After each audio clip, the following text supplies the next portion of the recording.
to the pop culture cosmos.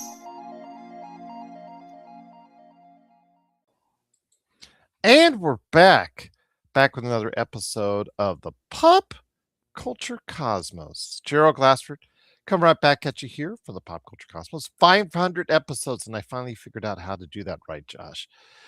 It is, of course, Gerald Glassford. Amazing, amazing. 500 consecutive weeks of this show.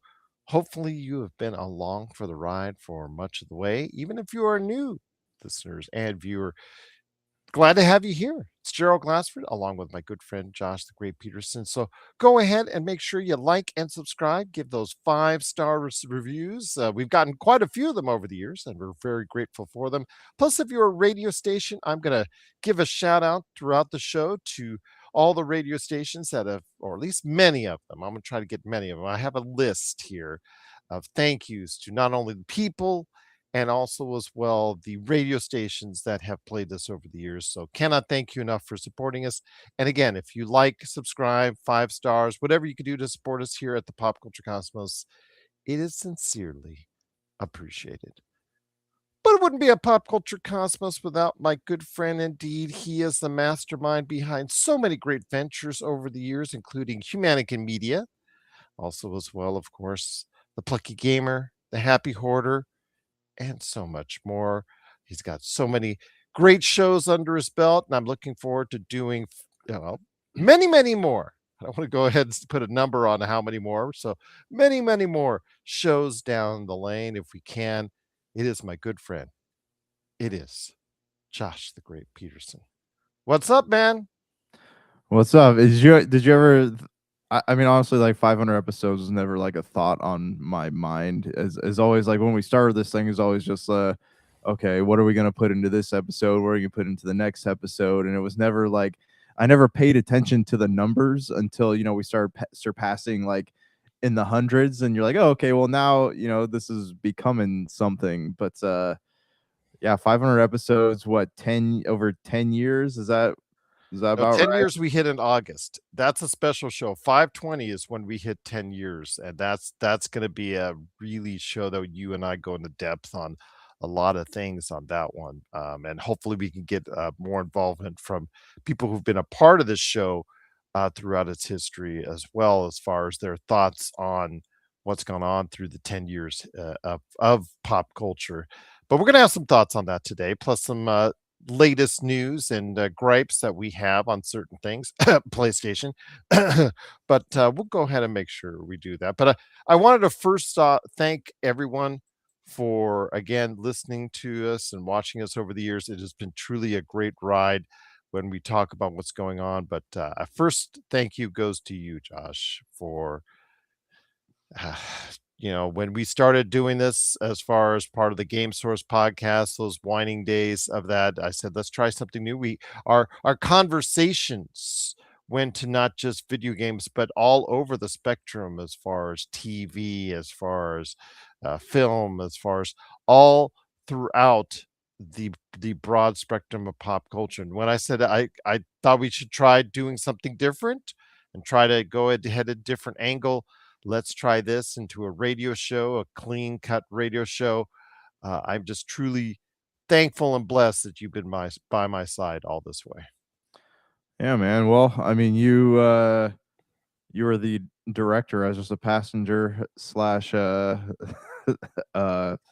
Oh, please what do you stop. call it? Yeah, I was You've I been a was great part of this as well, just as great a part as I've been doing this, my friend. No, don't even get me you started. do all the editing, man. I just get on here and I run my mouth. That's my part, man. So I mean, I should be thanking you. You've kept the ship afloat more than I have. But it's been fun, honestly, man. Like almost nearly 10 years. We met in 2014, 15 or 14? 15, yeah, National University. Yeah, I remember you and I were the only people that ever wrote about like media related stuff. Everyone else was off on their politics. Because remember, that was in that was like the dawn of I guess what you call like woke culture, right? So everyone was talking about political things all the time, and here you and I are talking about video games and television shows and movies. And yeah, I know it was I knew that when that happened, when I was like, oh yeah, we're like-minded people right there. So that's cool. Again, I try to keep it as far as light and entertaining as I can. Try to avoid over the years touching on as political things as we can. But Yeah. it has creeped in. It has crept in on our It's society.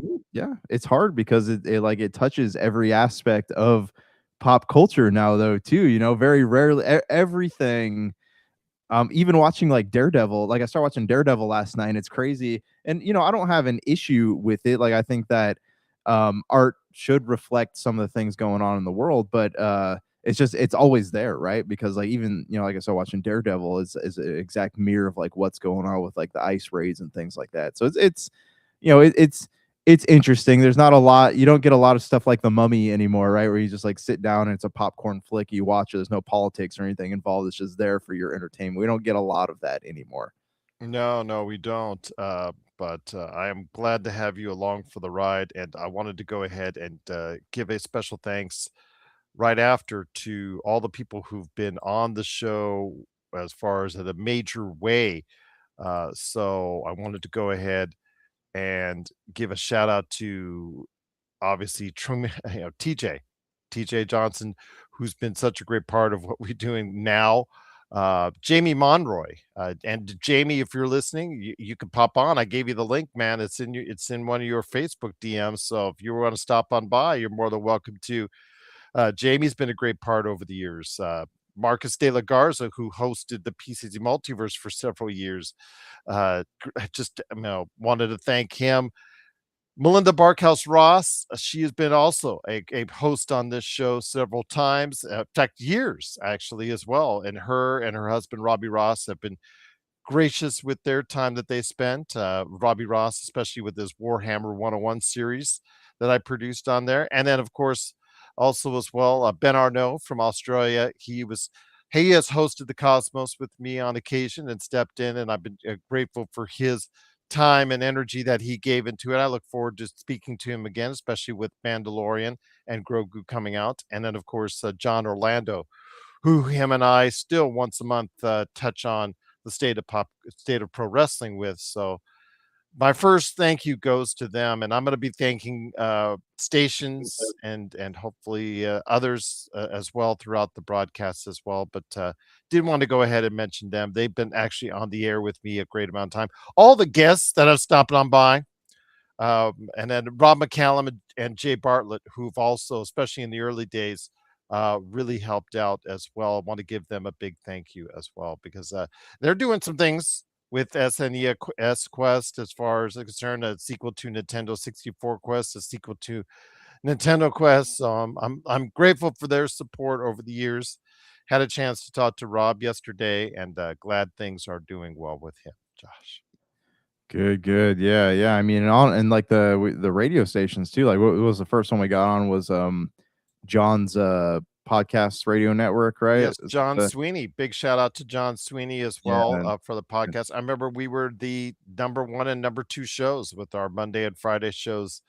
And I thought that was really going to take us places. I thought that was a great concept of the podcast radio network. There are some radio networks still, even to this day, that just fill their schedule full of podcasts. So I thought he was a forerunner, a front runner in having that out there. And I wish that had stayed alive out there. And I'm just sorry to see that go. But we had pretty great numbers at the time, and I was just so fascinated by exactly where the podcast medium could go. And then, as we've seen, it has blown up over the years. I think that's one of the main things we would need to discuss is what has changed over the years that we've been doing this, Josh. And it starts with the podcast medium in and of itself.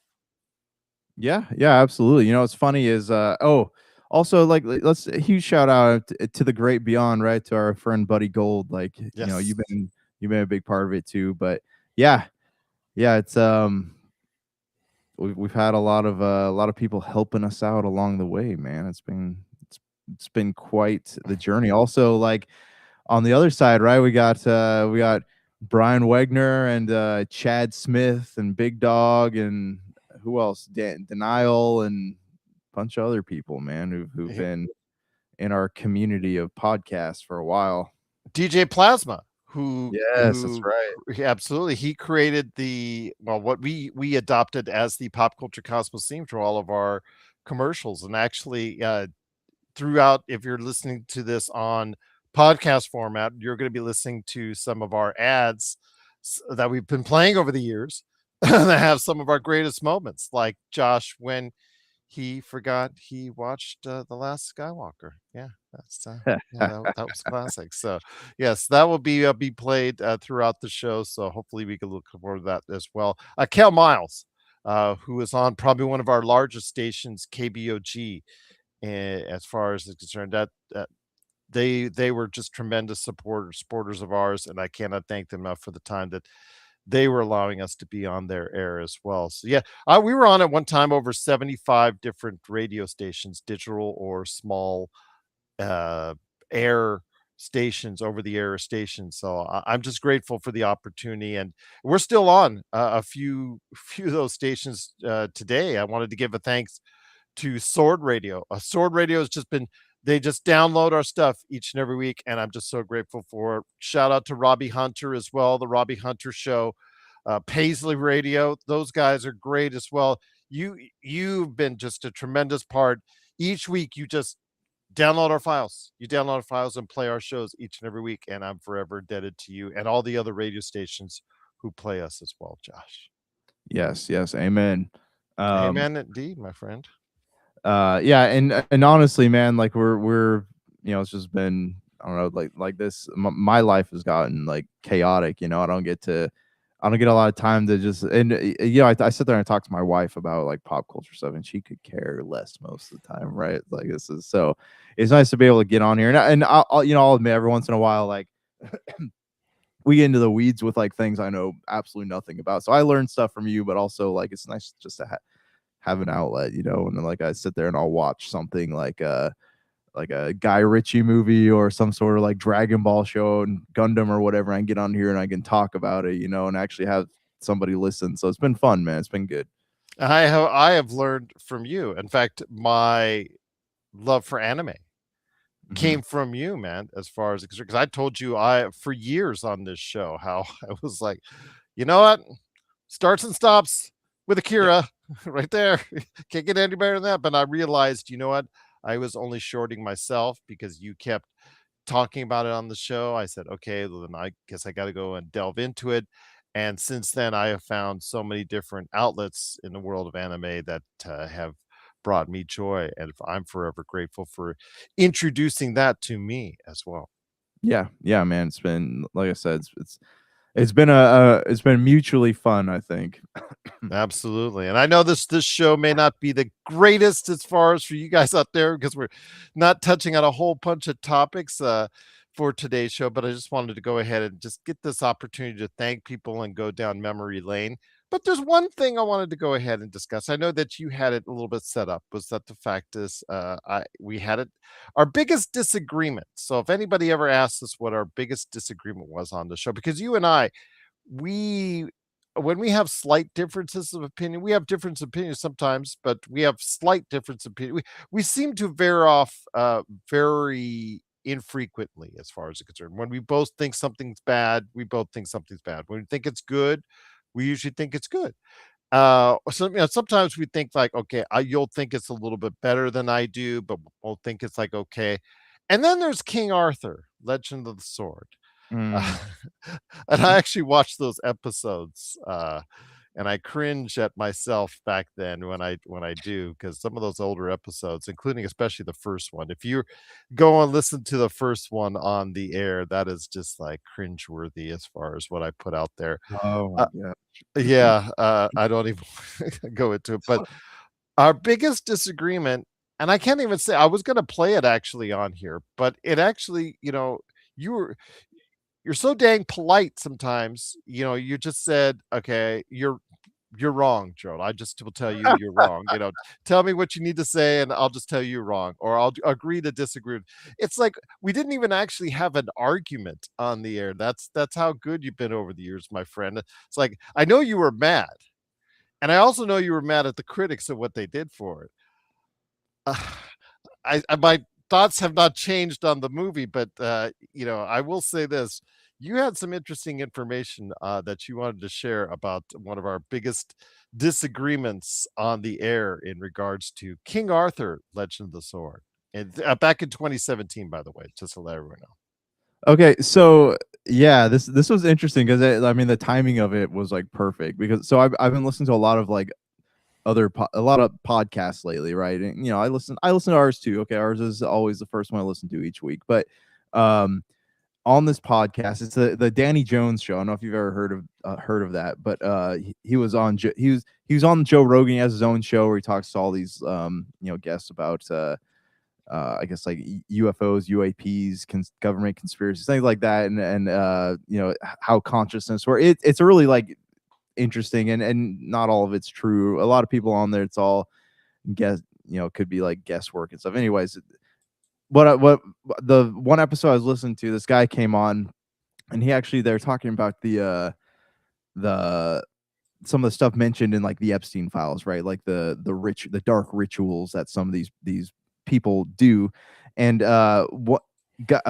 King Arthur got brought up in the course of that conversation, right? So he brought this conspiracy uh, conspiracy up that he had heard about the movie King Arthur, right? Guy Ritchie depicting like when Jude Law takes his daughter down and like sacrifices her to this what do you call it, like the little swimming serpent thing, you remember?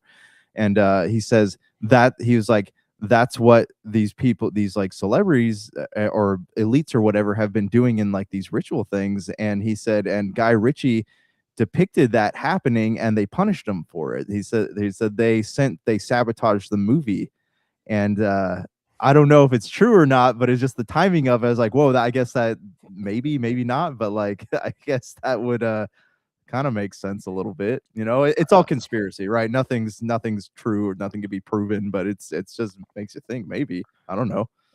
No, I don't want to think about it. Okay, because it was just a bad movie in my opinion. The Yeah. CGI was terrible. I remember I actually complimented the sound design. And I think that was where I stopped as far as my flowers for that movie. But Yeah. Well, so Charlie Hunman actually in an interview recently, he said that if there was one movie he could have a do-over on, it was King Arthur, because he said there are various things that kept happening with one of the actors on set and some of the other things going on behind the scenes that were ruined. mhm, It's all it's mhm, Lord of the Rings, but like I don't know if they yeah, got the chance to do it over, would it be different, you know?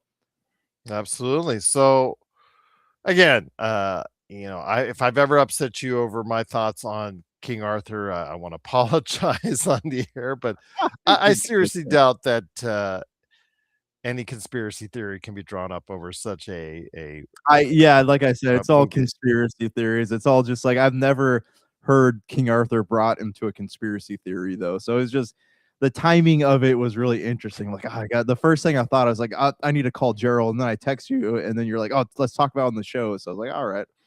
Well, again, it's been the source of something that we go to back and forth to quite a bit. But I actually checked out, because I was forgetting our conversation on it. I thought it was like this heated conversation that we have. I went back and no, you're still so Uh, polite. You're still Yeah, so well, polite that you just said, "I'll just agree to disagree. You're wrong, Gerald, but that's I'll just yeah, tell you you're wrong." And it's it like, was funny. how can I be I mad at you?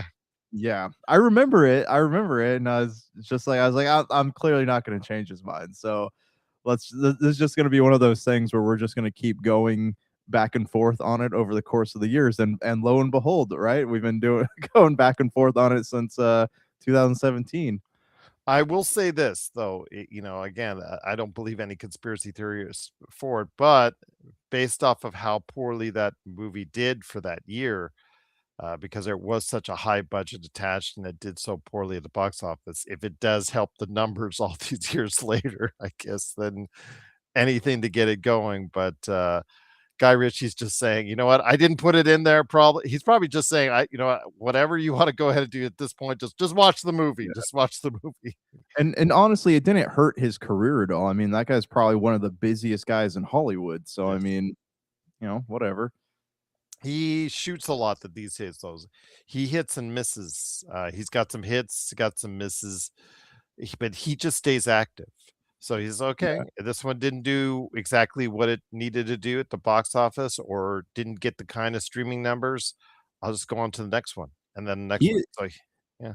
have you ever noticed like how good he is at he's a low budget artist though. Like he's really good at making things on a low budget.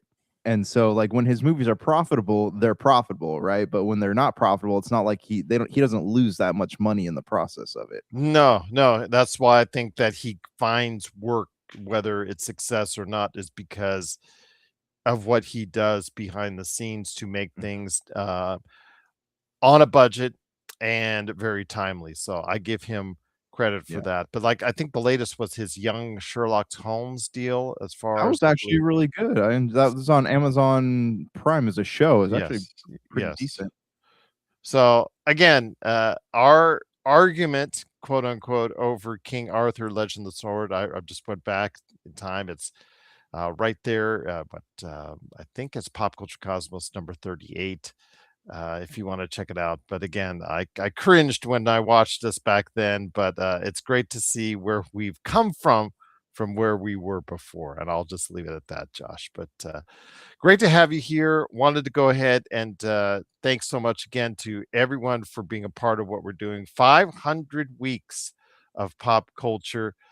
Did want to go ahead and give a shout out to many of the radio stations that have covered us over the years. My gosh.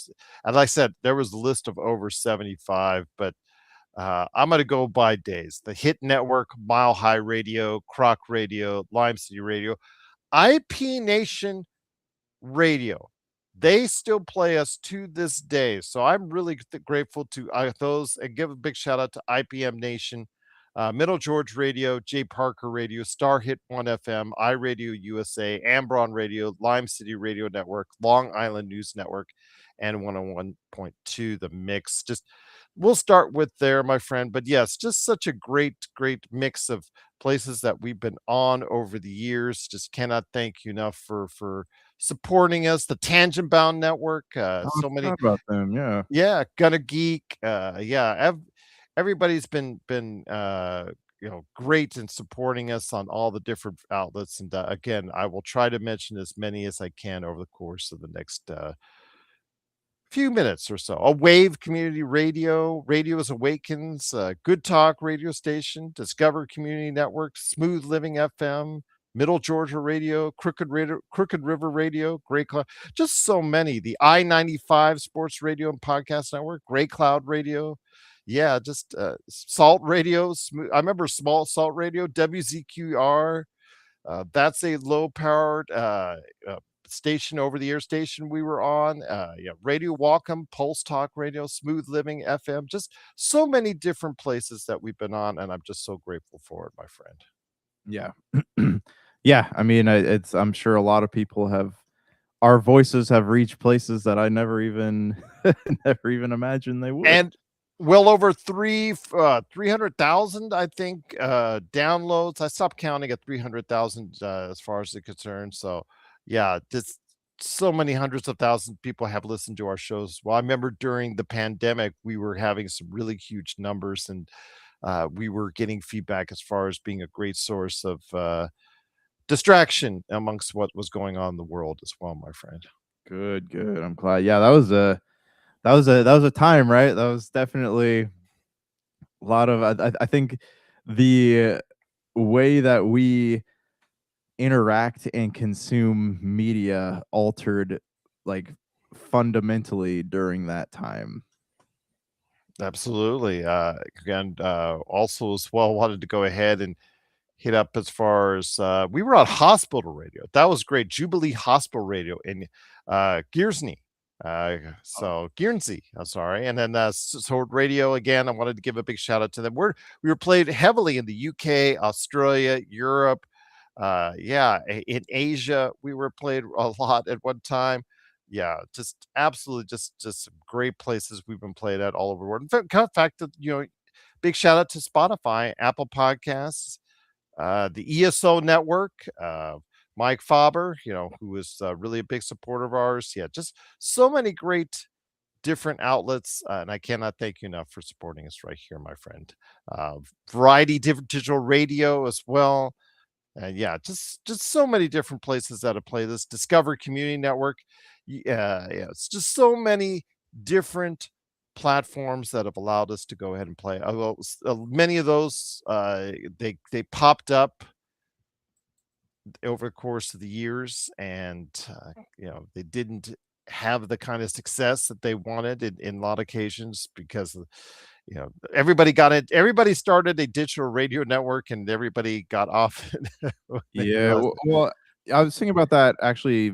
I think it was yesterday. I was thinking about that, but it's funny because I think much like the internet boom, I guess the housing boom, not the same thing, but like the bubble, right? Like everyone was seeing the rise of podcasting, and everyone wanted to get in on the ground floor of it, and I think that it just didn't. When what do you call it? When COVID rolled around, I think that all that stuff altered dramatically, right? Because now celebrities were all doing podcasts, and they were being produced by Hollywood production studios, and I think that the that kind of ruined the momentum that like the everyman podcasts were starting to have. absolutely. So again, thank you so much to Good Talk radio station, Weeby Geeks. Weeby Geeks was a great part of what we were doing for so many years. Yeah, thank you so much, Long Island News Radio. They were a great part of what we're doing. Yeah, just so many great places, so many great places. Lime City Radio Network, iRadio USA. Yeah, Jay Parker Radio. Man, I'm just trying to list. The list goes on and on. Juice FM. I remember they had a great intro. Juice FM. Just that was a great thing that I had to play and put on their specific one. Discover Community Network. Just so many. Western Reserve Digital Broadcasting. Big shout out to Western Reserve Digital Broadcasting. Star Hit One FM. I think I probably hit them already. Pulse Talk Radio. I hope I got everybody. But big shout out to you again. If you've been a part of what we're doing over the years, I cannot thank you enough for being a part of it. Jason Dutch, I know, who helped host a few shows as well, and I wanted to give him a big shout out as well. Yeah, so many people to thank, and we've just wanted to go ahead and say thank you from the bottom of our hearts for 500 weeks of pop culture with Josh the Great Peterson and Gerald Glassford. Thanks again for watching and listening. Truly appreciate you doing so from the bottom of our hearts indeed. But 1/2 hour down, 1/2 hour to go here on the Pop Culture Cosmos. It is, of course, Gerald Glassford, 500 weeks in, along with Josh the Great Peterson. I do want to go ahead and get into some of the things that have gone on in recent note, because we do want to go ahead and touch on some of the things that have been trending in pop culture while Josh goes ahead and gets going here with what he needs to go ahead and get going with. I think the dogs are barking right now, but I'm barking because Sony PlayStation. Oh, Sony PlayStation. And this is something we could talk about as far as what we're going to be doing here with our conversation for the rest of the time, as far as what has changed. Two of the things I do want to cover, I think, are the video game scene and also streaming scene. We could touch on movies as well, Josh, but one of the things I did want to go ahead and bring you in on, as you got the dogs taken care of, so to speak, is PlayStation. PlayStation. I did want to touch on some news. They are raising their prices. Buy them quick. If you're listening to this, buy them quick, because I believe on April 2nd, the prices go up even further. And we've never had a console generation where the consoles not only went up price once after 3-4 years, multiple years in operation, they've gone up another time. And this has gone up dramatically in the case of PlayStation, and they're get this, my friend.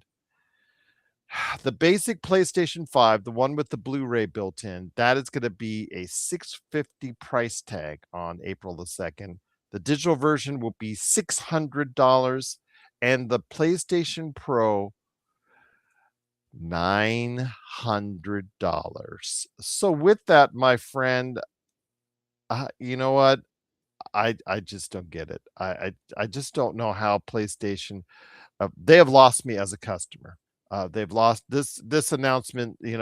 I was thinking about it, getting a PlayStation 5. I know that I'm late on board to it, but the fact is, I didn't know what's going on with the Xbox for this generation. But yeah, I am not spending $900 on a Pro. I'm not spending $600 on a basic PlayStation 5. At this point in time, my friend, PlayStation has lost my money for good. Yeah. Okay. So you know what's funny about this? I was telling I was telling my wife about the price hikes, and she goes, "It's still not even close to what you originally paid for it." I'm like, you're right. Like, That's true. I paid $750 for the PlayStation 5 when it first came out, and that's because I had FOMO. But yes. Okay. So here's the thing, right? You can trace these game console hikes right between Microsoft, and because this is PlayStation's like second or third one, and Microsoft's on their third or fourth one, I think. Xbox, I think they both have two apiece. Two I apiece. think. Okay. Yeah, so you can trace this back to well, I mean, like we are talking before, right? Everything's got political. So it's like you can trace this back to the tariffs, right? Like the tariffs were creating problems. That's why the Switch 2 pre-orders were getting delayed. The Microsoft cost of Microsoft consoles and PlayStation consoles originally went up. Now it's not a political thing, right? Now it's the it's AI, right? The AI is buying up all the processors, so it's more the processor.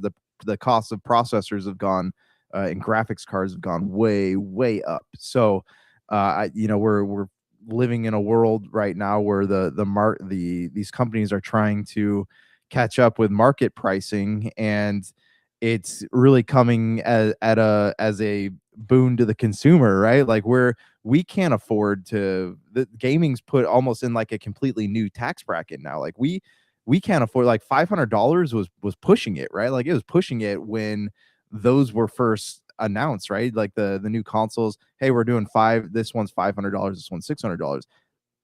That was pushing it for us, but now it's almost going up into a entirely new tax bracket where we're reaching the point where a new console is going to be like $1,000 now. So who has the money for that? And also, like, on the other side of that, like, why do we need so much AI stuff, man? Like, why everyone's trying to integrate AI. Like there's an interview with the guy from it was OpenAI, I think, and he's talking about how he wants to make AI like a subscription service, right? Like it's gonna be integrated into everything, and now you're gonna have to like you have to pay subscription to have access to AI, but AI is being integrated into everything now. So we're the Adobe cost of Adobe subscription for the Adobe Cloud has gone from $25 to $75 because of the integration of AI. So I feel like it's killing, like it's not killing, but it's kind of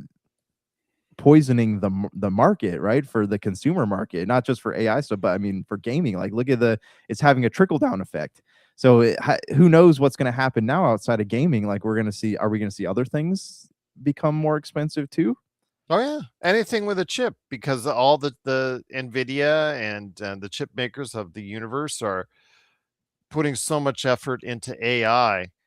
Because AI slop is a real thing. Yeah. So they're putting so much effort into that, and there's no regulation being done to help protect the consumers at all. Just total afterthought. We're And the only country. We're the only country that does not have restrictions on AI or the AI market. And what a surprise. Yeah. What a surprise indeed. And I'm being very facetious when I say that. So, yeah, it's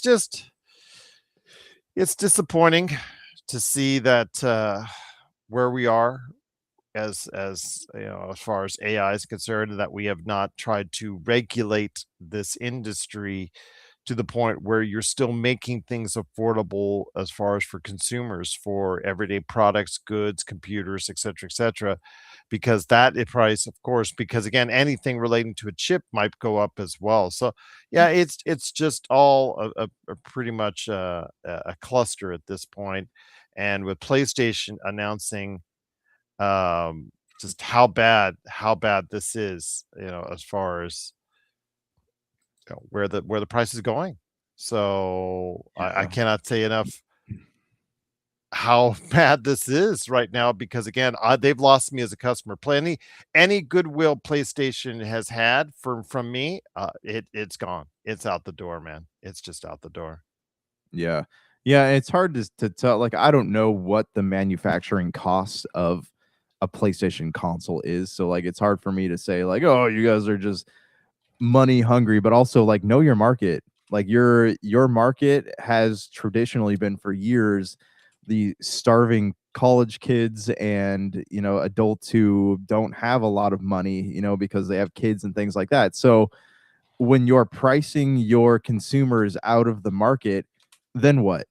It's a big question of the okay. So on various podcasts, right, you hear people from Sony and Microsoft get on there and talk about like, oh, why aren't kids playing games? We're working on the next 20 years of PlayStation and Xbox or whatever. Why aren't we're trying to figure out how we get kids to stay engaged with our platform.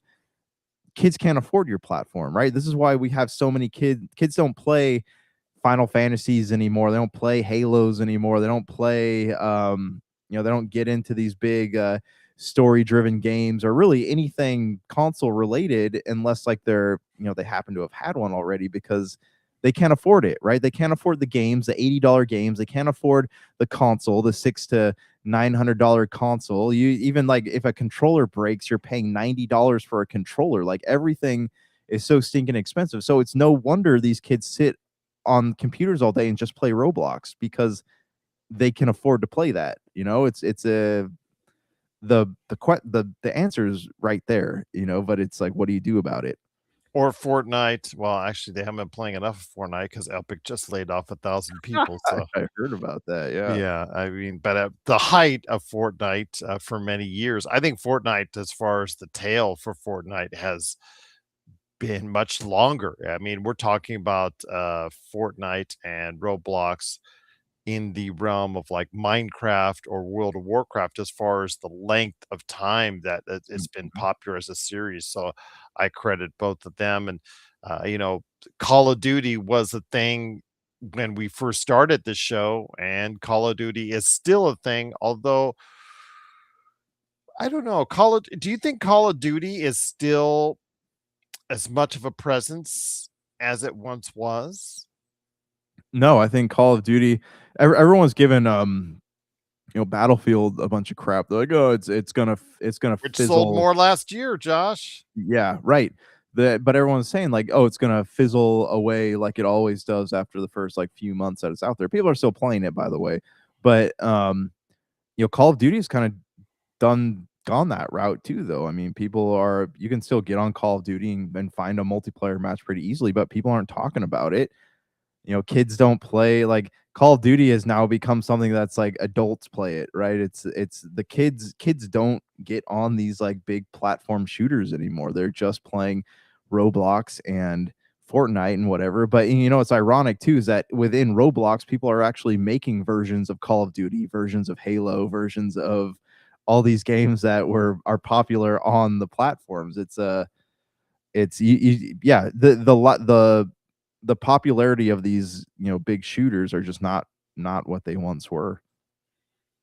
Well, again, we'll discuss more in detail the video game industry as we go along. I mean, there's still, I know that Josh said it's something that I did. It's like, okay, I don't know which of these games at $80 I want to invest my money in, or $70 I want to invest my money in, because it's just, what do you do? Crimson Desert comes out, and I'm really excited for it, wanted to get into play it, but I see the fact that, its story is, and then of course, you have to love it. You have to love it even though you'll hate it. You'll hate it, but you'll love it. And it's just like, I don't want to spend or invest my money or time into it, with certain aspects of the game I hate or love about it. But I know it's been very popular, and I know that it's something that I wish continued success for, and hopefully they'll refine it so that they can get rid of some of the bugs, make the control scheme easier, and maybe add to the story that will allow someone like me to play it, Yeah. or want to play it. So we will have to wait and see. But it's just we're at a stage right now where I think it's critical for the video game industry as far as their survival. Because yes, GTA 6 is coming around the corner, but is that going to be the last bastion for the video game industry, my friend? I mean, and that's gonna be an interesting one too. I still don't think it's gonna come out this year, but I certainly hope so. It's on my I know it is, but it's yeah, I on mean, my on fantasy team. like right now, we don't know what's coming out this year. Like normally by this time, there's like speculation of things, but I heavily doubt that we're right. We're not seeing another Pokemon game till 2027. There's been no whispers of Mario Odyssey 2 or anything like that uh, as of yet this year, and we don't know uh, what is Microsoft putting out, what is Sony putting out. Who Nobody knows anything, and back to the cost of games, right? Like it's funny because $60 was more of like a fathomable thing for me in my head, right? Because like it was still less than what it cost me to take my entire family out to dinner.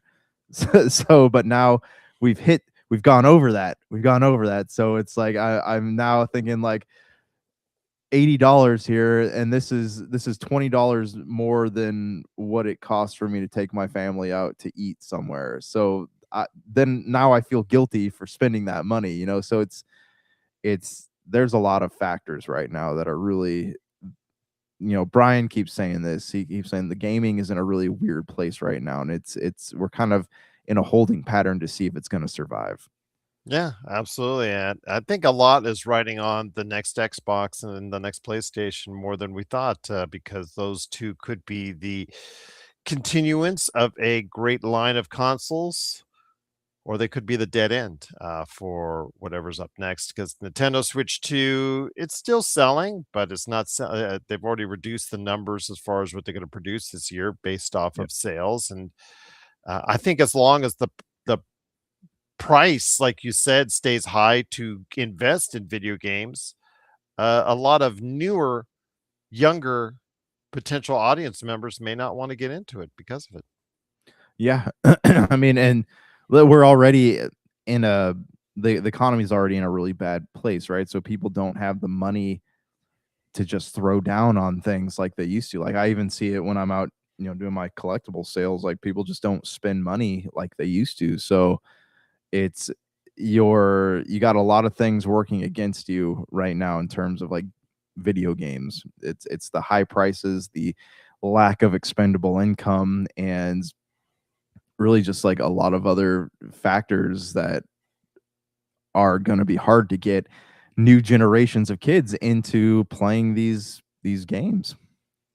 Well, one of the things you touched on a little bit when it concerns this guy, especially who is invested into the collectibles market, that I do want to touch on that has like really exploded over the years that we've been doing this. And once again, it is the Pop Culture Cosmos. It is Josh the Great Peterson along with me, Gerald Glassford. Thanks again for watching, listening to us over the years. We just truly appreciate you being a part of what we've done for 500 consecutive weeks on this, and hopefully a lot more. Pokemon, Mm. as far as the big boom of Pokemon this decade, especially, as far as where it's gone, the market's gone, the love for Pokemon because there has been a love for Pokemon. When we first started talking about Pokemon, when we first started doing the show, there was a love for Pokemon, but I think it's even hit a new realm of popularity, but also as an investment tool, people are using it. So it is now to the stage where certain packs, certain cards, certain sets become so valuable, so wanted, so desired. People are willing to go ahead and spend almost any amount in trying to obtain them. Got to catch them all. Yeah, it's funny because like I don't think at all that Pokemon cards should be this hard to find and this expensive. Like they're not meant. The reason this is happening, like I think a lot of it was kickstarted by who was it, Jake Logan Paul, when he did was opening, or is it Jake Paul, one of the Paul, whoever the Paul brother is, who I was, think it's Logan Paul, but yeah, who is wearing the Charizard around his neck and opening bought that first edition pack. Because we see it like every time Elon, back during the GameStop thing, every time Elon tweeted about GameStop, right, the share prices shot up. It's the same, it's the same concept. But um yeah, I mean, we're and this is a really weird thing too. Like what's happening right now is people are actually quitting their day jobs to go line up outside stores and resell Pokemon cards. Like this is where we're at, right? It's become a 100% scalpers market, and I think we're, because kids have already been priced out of Pokemon cards, right? So I think we're at a place where it's just scalpers selling to scalpers now. And every once in a, and people are like, well, in order to stop the scalping problem, you need to just stop buying from scalpers. But the scalpers are the only ones who have the cards, right? So it's, how do you do that? Um, so it's, yes, it's the love of Pokemon, and it's the influence, the influencers and the scalpers. Like it's all created this like massive boof with Pokemon cards. And yeah, people are actually, there's the latest, not so 2 sets ago, right? It's Mega Evolution's Phantasmal Flames is what it's called. There's a Charizard card in there that the non-graded value of this card is $3,600. It's a Charizard SAR card, right? It's an alternate. I forget what SAR stands for, but yeah, if you buy this ungraded, it's worth $3,600. Graded, I want to say, was fetching around 6 or 7 thousand. So people are actually, these packs have all disappeared from stores. People are buying the packs up. You go on eBay now, you can't even find the booster boxes anymore because people are just buying up everything they can get, trying to get these cards. So like, how did we get here? How did the value of these cards become so astronomical? And now it's like they're not it's not cards anymore. It's not trading cards for kids or collectors anymore. They become like what do they call it? NFTs. They're basically, all the cards are NFTs now. that's where we're at, my friend. It's been a very different world than what we started at when we started the show 500 weeks ago. So again, we will see where it continues to trend as far as for the video game industry and Pokemon. But I did want to go ahead and get that in there. But the streaming industry, I also wanted to touch on, my friend, before we continue. And I know that you and I are going to have this big, huge conversation as far as when we hit our 10 year, and hopefully get a lot more people involved on that as far as their opinions on the past 10 years in pop culture, coming up in August when we have our 520. I do want to go ahead and talk about the global streaming market because Hollywood Reporter put out an article today as we record this, talking about that the revenue has tripled in 5 years, and that it's going to be topping $200 billion within the end of the decade, my friend. It's absolutely become a monster and a beast in and of itself. And remember, which started out with such low prices, they sucked you in with the content, and for low prices, they got you away from the cable platform. And So now many it's people three clip their, times as much money. yeah, so that's the way it works, my friend. They get you in and invest your time and money when it's cheap, and then you just become hooked and just stay in and stay in it. Well, we recently had judgments as far as the stuff for free that you can access as far as social media is concerned, YouTube, Facebook, Google, whatnot. They were just cited for their addictive natures. Streaming is something where you have to pay and become addicted to that as well.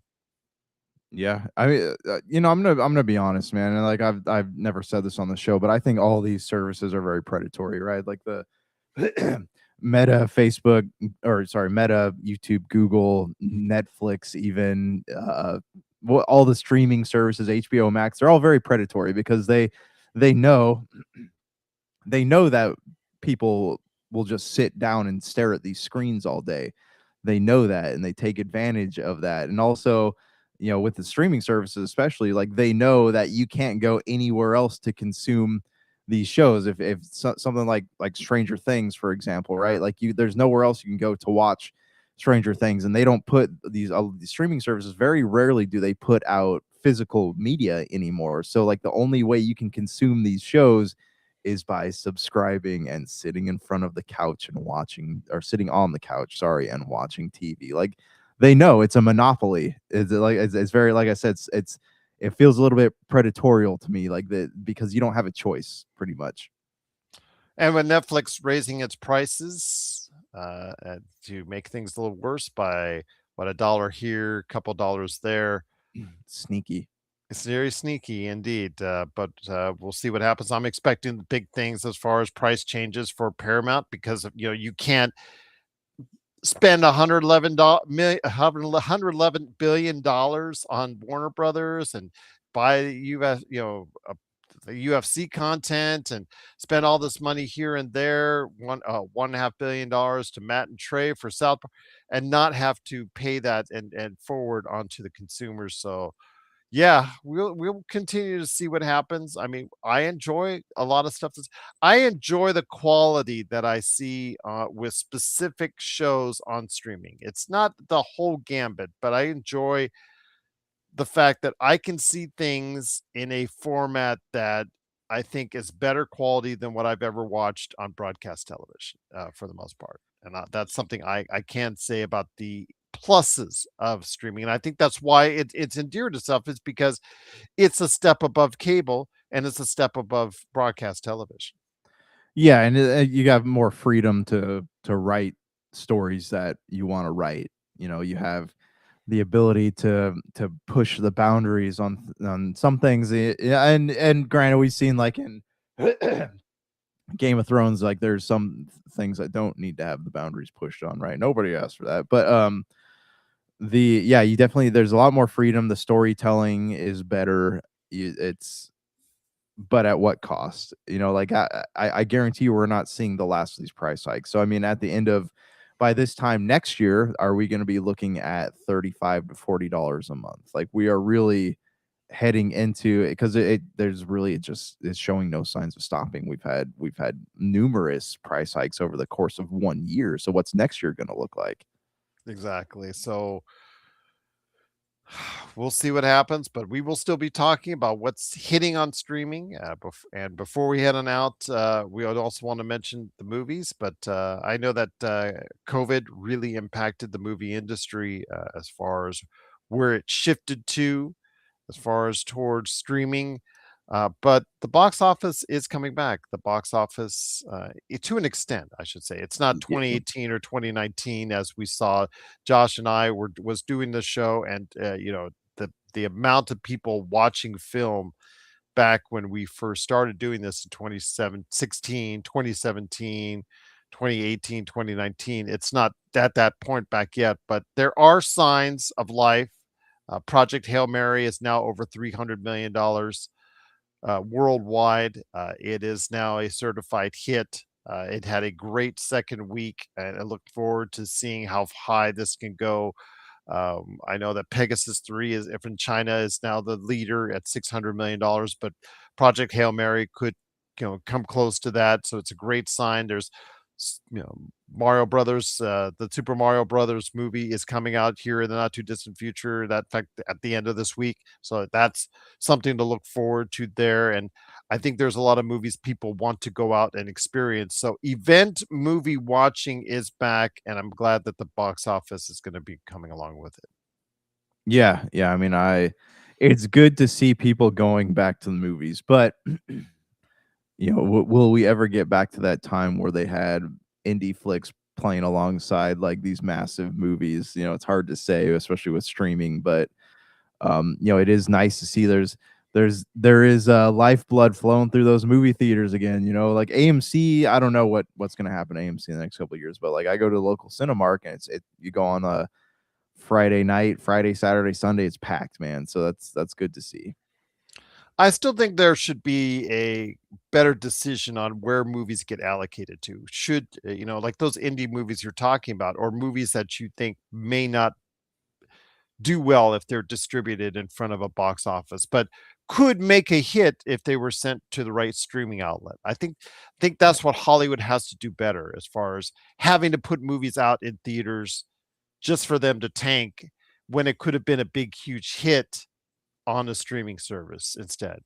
I'll make an example: The Running Man from last year. I think The Running Man would have been a hit for Paramount Plus had it gone straight to Paramount, but instead they decided to put it out. It had a bad taste in its mouth because people saw it as a disappointment, and now there was just no clamoring for it when it finally came out on Paramount Plus. There are specific designs on movies that you'd say, you know what, this doesn't look like it's going to be great to go ahead and put out in a theater. Let's put it out and see if we can push it on streaming and get a high return on that instead. Yeah. It's a weird market, man. Absolutely, my friend. But my friend, it's been a great episode. 500 consecutive weeks of the Pop Culture Cosmos. Again, a big thank you to everyone who has been ever a part of what we're doing, both on camera and off camera, and to all the radio stations, podcast outlets, and video formats that have hosted our shows. Are a great appreciation for everything that you've done for us as well. And remember, please help the show out by liking, subscribing to the channel, or 5-star reviews wherever you're watching or listening to us. But any last thoughts, my friend, before we head on out? No, I watched Ready or Not the other day. I meant to tell you about this. Have you seen it? No, I'm not. No. But It's Ready or Not 2, right? Just came out in the it theaters. just came out, yeah, but it's like a super interest. It's a good movie, man. Like it's like a horror comedy, but it's pretty like well done. Also, one more thing I was gonna ask you about. What are your thoughts on Colbert writing the new Lord of the Rings movie? Oh, well, he's gonna have a lot of time on his hands. Yeah. So He's a him and his super son. fan, yes. So Yes, he is a super fan, so who better to do it? I know there's been some pushback as far as well, J.R. Tolkien never wanted to do a sequel, but that doesn't mean there's not an audience for it. And I believe this takes place within the confines of the Fellowship of the Ring era. It's like he's taking it out of chapters from the actual book. So I don't understand. This is not actually a sequel. This is just a side story within that realm, it, from what I'm understanding. so it takes place 14 years after Frodo leaves to Valinor. And they're basically the stuff that we didn't see in Fellowship of the Ring, like because in the book they remove the chapters of like them meeting Goldberry and I forget what his name is, but the guy who's supposed to be like the most powerful person in Middle Earth. Yes. And we don't see, and they show him in Rings of Power, but like they skipped all that stuff. There's like 5 chapters from Fellowship of the Ring that were like completely removed. So I think he's trying to go back to that, but do it in like a have them retrace their steps, but do it as them being older, and the daughter's trying to figure some like new thread out. Anyways, I don't know. I'm interested. I would actually like. I know Tolkien didn't write a sequel, but I'd like to see a sequel to something exploring the Fourth Age at some point. I think would be neat. I think it would be as well. And again, it would be nice to explore those vast worlds and vast IPs that you and I have had enjoyment with over the years. And hopefully we'll be able to talk on many episodes to come. Yes. So for Josh the Great Peterson, this is Gerald Glassford. For 500 consecutive weeks of pop culture, it's just been a fantastic ride, and I cannot thank you enough for being a part of it. It's another beautiful day in paradise right here in the Pop Culture Cosmos. We thank you for listening.